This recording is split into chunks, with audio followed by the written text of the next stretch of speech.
Captain Dave along with Miss Brooke with Simple Plan Trucking, and we are sitting here at a truck stop, Love's, I believe, somewhere east of Pensacola on Interstate 10, and we're headed with a load down to Orlando and then to Hialeah, meat load. So it's been a while. We've missed you. We've had some adventures, and that's what today's video is going to be all about. The name of the video is going to be Home Times Comes with a Cost, and as you all know, if the wheels aren't turning, you're not earning. We knew that. We were out for 5 weeks. We decided to go home for a week, enjoy some time at home, relax a little bit.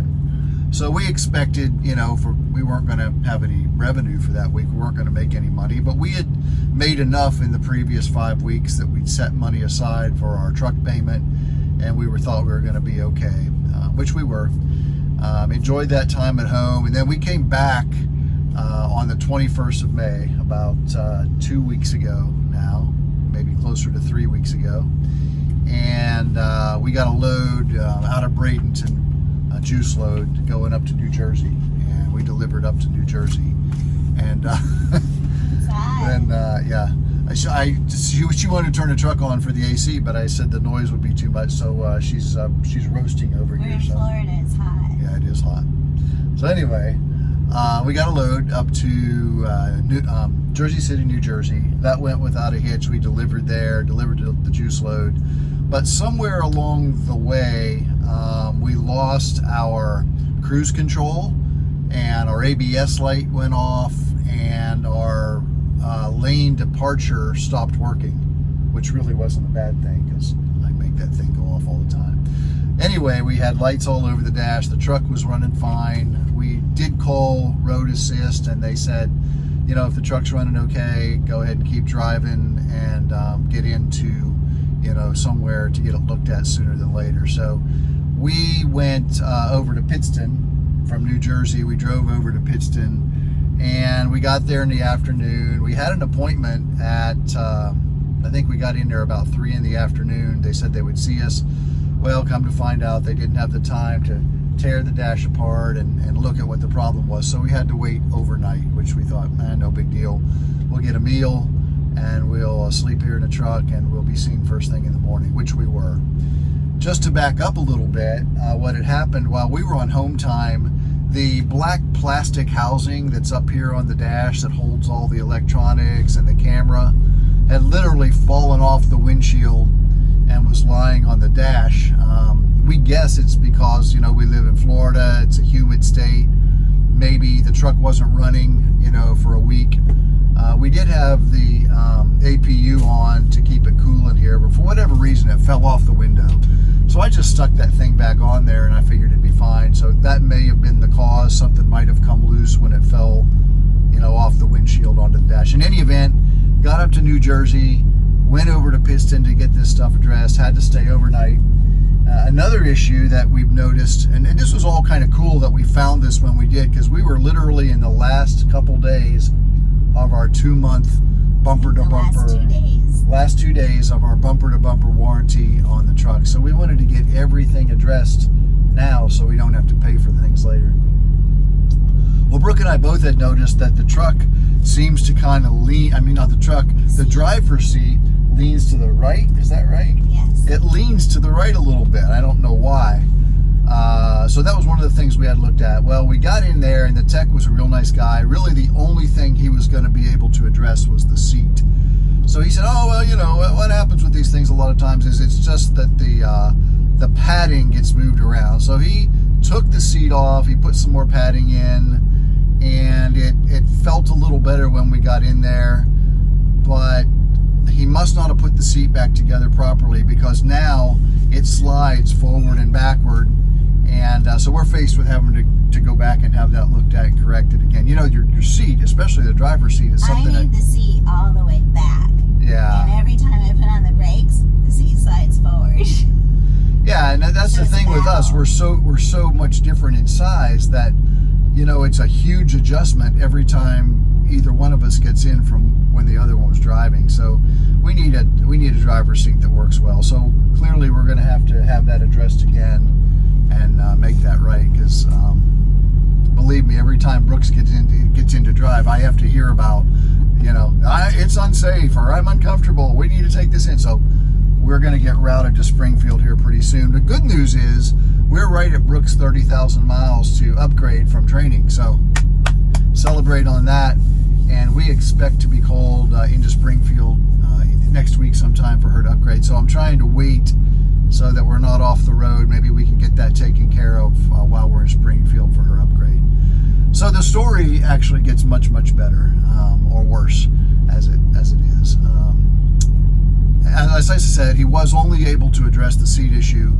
He was going to have to send us to the Freightliner dealership close by there, just to the Pittston terminal the next morning. So we drove over, got up, stayed another night, drove over to the Pittston terminal, the Pittston Freightliner dealership. They told us that they wouldn't be able to get us in until later that afternoon. They did an initial look at it and they said they weren't going to be able to fix it until the next day. So it was yet another night at the Freightliner dealership. I think we were there one night or 2 nights. You're there a long time. Anyway, so come to find out, they tore the whole dash apart, the housing for the camera, and they said what had happened is we have a leak somewhere in our windshield, and water had gotten into that whole unit, and there was corrosion, and so they had to replace that. And he told us he didn't have it, but he would have it by the next day. So he got it the next day. We got it replaced, and thankfully we got out of there. But when he was finished, he forgot to put the wire back on the battery. Oh yeah. So we're driving down the road, Funny and the next day, funny now, wasn't funny then. It took us until the next 2 day, days. or It was 2 days, later. until we realized that our refrigerator had not been working because the inverter wasn't working, because during their repair, they had unhooked the cable from the inverter and failed to put it back on. Battery. Unhooked the cable from the battery on the truck. So David, being brilliant, Well, decided to look at the battery after taking the inverter apart. yeah, first we took the inverter apart, and neither one of us really know much about any of that. But we do now. Well, we do now, yeah, and there wasn't anything wrong with that. There weren't any fuses blown. Everything seemed to be in order. So all of a sudden, I thought, well, the inverter needs to be attached to the battery, and I thought, let's check the battery. We did. So I opened up the battery compartment, and sure enough, the cable was lying right there on the battery, but it wasn't attached. And I'm a little embarrassed to tell this part of the story, but I've told you before, I'm not mechanical at all. So when I put the cable onto the battery terminal, there was a slight spark. And so I just laid it on there, and then I tried to put the cover back over for the battery and fasten it and hope that it would stay in place. He was nervous to touch the bolt. I was afraid I was going to get shocked when I saw that spark. So, but then I reminded him I had taken the battery out of my car. I said, and I didn't do anything fancy. I said I just twisted off the bolts and put the battery all back together. So I thought we might need a ratchet that was like coated with rubber or something like that in case you get shot. I know it sounds silly, but this was what was going through my mind. So anyway, I put it on there, and it came back on. The refrigerator came back on. But then we were traveling, we were doing a lot of driving and going over the bumps in the road and everything. All of a sudden, it was like missing.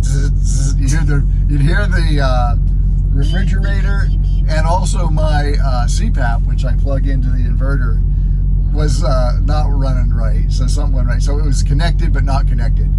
Anyway, we took the thing apart again. I gathered up all my courage, and I took the bolt off, and I put the wire on, and I fastened it down, and I didn't get shocked. I showed him, I Googled it on a YouTube video, and I showed him. I was like, look, this guy's got his fingers all over the bolts. I was like, it's fine, you can touch it. So. And she said, you want me to do it? And I said, no, I guess if somebody's going to get shocked, I would rather have it be me than you. So she said, I'll do it. And I said, no, I'll do it. So I did it, and God was with us, and now that's working, so we fixed it. So I guess I am a little bit of a mechanic now. But the situation progressed even from there. We're not, that's not the next part. We got to go in order. I don't know if you are in order. I am. So next we go back, after we were at the Freightliner dealership, we knew we had to go back to the piston terminal to pick up a trailer, to pick up an empty to go to our 01. Well, we thought that was going to be an easy proposition. 30, 40 minutes, get in there and get out. So we picked up a trailer because our dispatch said just go pick up a trailer, just grab a trailer off the lot. Okay, looked for an empty. It was empty. Hooked it up, no problem. Run it through Outbound, and Outbound says, hey, there's a problem with this trailer. It needs some work done on it. Problem with the airline. Whatever, I don't remember. I do. She remembers. It was the airline. I looked under there and I said, there's tape or something. Oh, that wasn't it. That tape hangs under lots of trailers. That wasn't the problem. Well, it didn't look right to me. All right. So anyway, all right. So we got to take the trailer back. We got to drop that one. We got to find another trailer. This time dispatch assigned us a trailer. And this time I called dispatch. They said check with dispatch. 3 different trailers. Wait a minute. Let me tell the story because I'm trying to make it good here. So I pick up another one, the number that dispatch gave me. I got the trailer, got to the gate again, and this time we got through the gate. We got out of, no, that's not it, right? Well, the second time we were stopped again. I'm not telling because you said you're telling the story. Okay. So anyway, we got stopped again on Outbound. A quarter of a mile down the road. Quarter of a mile down the road. They called us. It was the trailer shop called us on the phone, said, hey, that trailer that you have, there's a problem with that. You need to bring that back and get another one. So we're like, well, wait, we were told by dispatch to pick that trailer up. He said, I don't know, there's a problem with it. So we did it again, and we did it again, and got another bad trailer. Finally, on the fourth try of dropping a trailer, picking up a trailer, we got out of there at like 1 in the morning. It took almost 2 hours to get out of there. Oh, longer than that for the whole process. For all 4 of those, it took us about 4 hours to do all of that. Right. Yeah, maybe 4. It was a long time. So it was like 2 in the morning. We were totally frustrated. We were already late, gonna be late to the 01. We had to call and get the times adjusted. It was just a nightmare. And so then we get the load in Virginia. No, we got it in Pennsylvania going to Virginia. And once we got down to Virginia, the light for our tire sensor started going off for the left front steer tire. I think this went off before that, and you didn't listen to me. Yeah, I have to admit I was not paying attention to it. I didn't think it was a big deal. And Brooke was harping on it for a while. She'd been talking about it. It was beeping, and I said, but I kept checking the tire. About our tires. The tires are fine. Tires looked fine. And so eventually she made an issue of it at Love's, and we went through the line, and they have the deal where they check all your tires and everything. And the guy said, he said, it's a good thing you stopped. I'm surprised that your tire didn't pop your tire. blow out. We had a valve stem that was bent, and it was causing the tire to have a slow leak. So of course, this wasn't something that they could change that day. We had to stay. Afternoon. It was in the afternoon, and just like everywhere, they're short-staffed like everyone else. And they said, "Oh," he said, "I could do the work, but we don't have anyone to put it in the computer." I'm like, "What the heck?" So we had to stay over yet again for another night in Virginia at a Love's, and it was not until at least afternoon, sometime in the afternoon, late in the afternoon, where we finally got the tire repaired and we got out of there. You know, the problem with that is not only had we taken the first time off for home time, but we had also planned to take an additional 3 days over Memorial Day weekend to visit 2 of our kids. One of them's getting ready to have a baby. One of them's deploying with his family to Hawaii. Both live in Quantico. They both live in Quantico right now. So we were up there in Quantico, Virginia for 3 days, which was great, wonderful. We had a great time. But with all the things that happened, that put us back even further. So we had 2 weeks when we are in the hole and we didn't make any money. And so, and I say that because unplanned. It was unplanned. The things that happened caused us to not make any money the second week. So we took a week at home, and then we got on the road, immediately had issues. Yeah. Spent the whole week basically in the shop.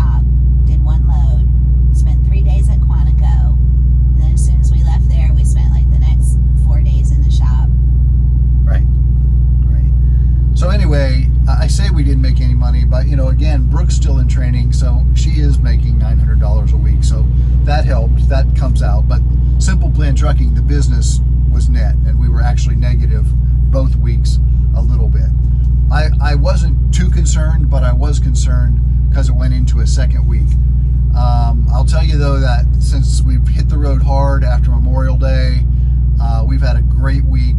Probably won't be our biggest week, but it'll be pretty close. And everybody says it, and it's true, that once you come off of home time and you get back on the road, you'll come out of the hole real quick. And so we still have 3 more weeks before we're going to take home time again. Our plan was to be out 5 weeks, or until we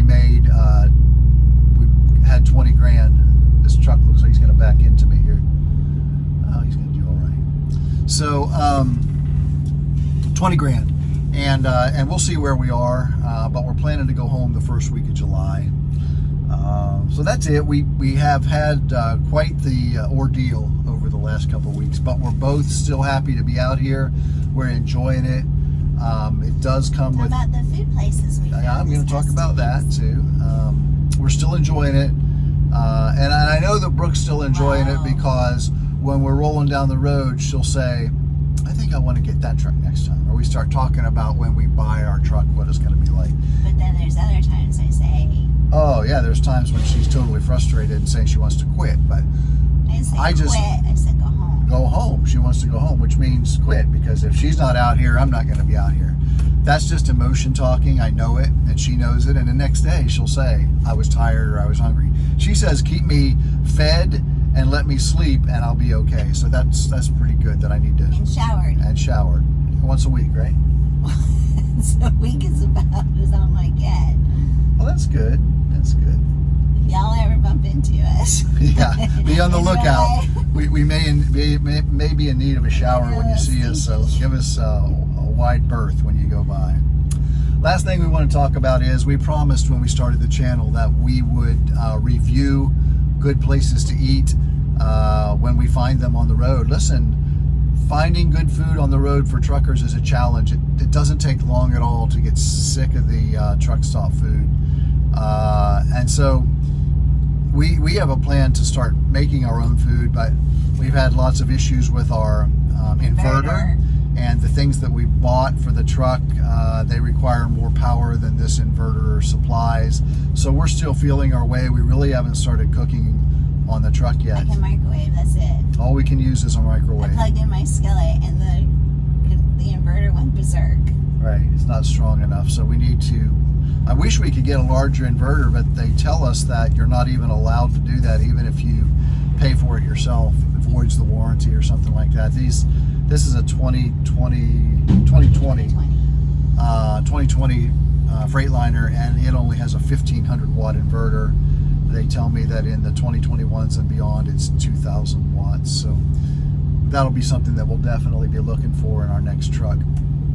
So anyway, we did find 2 good restaurants. The first one we want to talk about is at a Circle K in Divernon, Illinois. We don't go to a lot of Circle K's, but I had been here before, so this is a regular stop for... It was a fuel stop, wasn't it? It was a fuel stop, yeah. It's a Circle K in Divernon, Illinois. And Brooke spotted a family restaurant across the parking lot. It's called Tony's Cafe. It's a very nice family-run restaurant. They're from Macedonia, which I didn't know, but is over there close to Greece. Very nice. They're immigrants over here. The whole family works in the restaurant. Very cool, like a family diner. Great service. The food was not special. It wasn't over the top. It wasn't over the top. It was good homemade cooking, which you crave when you're out on the road. It was great service. It was good food. Yeah. And really nice people. So you can look them up online if you want to. But if you're at that Circle K in Divernon, Illinois, check out Tony's Cafe. It's worth a stop. The second place was actually we're on our way back from Texas now on a load to Florida. And I said, if we're in Texas, I want barbecue. Yeah, she wants to eat regionally. Whatever the area is known for, we have to find it. I'll tell you another story about when I had to get the lobster rolls. Lobster rolls. I told you that story. Never mind. So we're coming on our way out to Texas. at the fuel stop, Brooke stopped. No, going into Texas, I was driving and you were sleeping. Brooke, that's right. And I wanted. Tell them. I've been wanting Dairy Queen, and we were in Texas, and I wanted barbecue, and I like to go to Love's because I can refill my coffee cup for free at Love's. And so I was driving, he was sleeping, and I saw there was Love's, there was Dairy Queen, and there was the barbecue place, and that was my stop. So she pulled in, and it's called Soul Man's Barbecue. It's on Interstate 20 in Van, Texas. You can find them too. They're kind of a chain, but it doesn't have the feel of a chain at all. And the food was fabulous. They got barbecue chicken and ribs and beef and pork. They have sausage rolls. They have it's almost like a buffet. It's not a buffet because you can't have all you want, but you go through and they have the stuff right there in front of you. You can have all kind of fixings, sides. Smells so good. They have barbecue beans, both hot and regular, like smoky They had beans. fried cabbage and the coleslaw. Right. It was excellent. Yep, they have desserts. They have banana pudding. Homemade banana pudding. Homemade banana pudding. And so it was really, really good. Pie. So good, in fact, that we stopped on the way into Texas. And then last night, coming back toward Florida, we stopped again and we got some ribs. And We had 30 minutes before they closed, and I just raced to get there, make sure we got there. And then right next door was the Dairy Queen, so I got to have some Dairy Queen too. Got my Blizzard. So I can't tell you how important that is to us, and we want to share those things with y'all. We'll probably make some kind of Did you tell them where it some way to was? track out. Yeah, it's in Van, Texas, on Interstate 20. And I would just ask you guys to share good places that are accessible. You know, that's the big thing. You're hauling this They big had trailer truck and truck. parking at that restaurant too. They had Not a truck lot, parking. but they could easily fit 20 trucks there.